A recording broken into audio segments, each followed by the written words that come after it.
We're in very different times, thankfully, than we were a couple of years ago. Really booming stronger than ever. An entire industry on the brink not long ago is celebrating a big comeback. 2 years ago, we heard from Barry and Tina. Each operate a travel agency in the GTA. At the time, they painted a dire picture of the state of the industry. I've been doing this for 20 years, and I'm further in debt now than I was when I opened my doors. I'm going to have a huge loss by the end of this year and hoping to hang in there. Today, a much sunnier scene. We've definitely had to make some adjustments to help us adapt with the growth that we've experienced over the last 2 years. Is that growth in business enough to compensate for the hole that was done? It definitely hasn't compensated for the hole that was done during the pandemic, but we are going to come out of it. You know, we see the high inflation. We see a shaky economic outlook for Canada.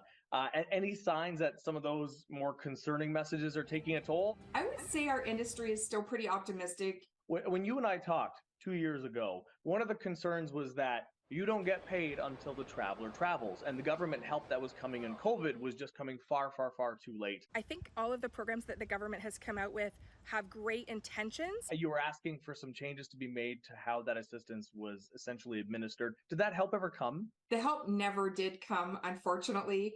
But like I said, our industry is very resilient. Sales through travel agencies and tour operators have been very strong this year. Meanwhile, the president of TICO, the Travel Industry Council of Ontario, says the comeback experience by Tina is consistent right across the industry. Most would say back to the levels that they were pre-pandemic and continuing to grow.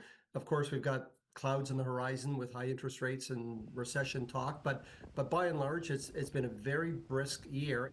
Leading through the fall into the, with winter just around the corner, it's expected to be a strong winter season. He adds, for travelers who've gotten rusty, don't forget about the consumer protection rules that are out there.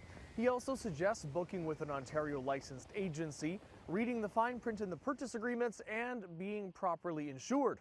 As for whether Ontario's 4,000 plus travel agencies can handle another major downturn, I'll tell you, next to healthcare, I think the travel and hospitality and tourism sectors were one of the hardest hit sectors across the economy and one of the last ones to recover. I don't know how our industry would be able to handle another down at this point. I think it was really hard on a lot of us in the travel industry. We did also reach out to Barry and confirmed he's still in business, but couldn't be reached because he's on a cruise. For City News, I'm David Zura.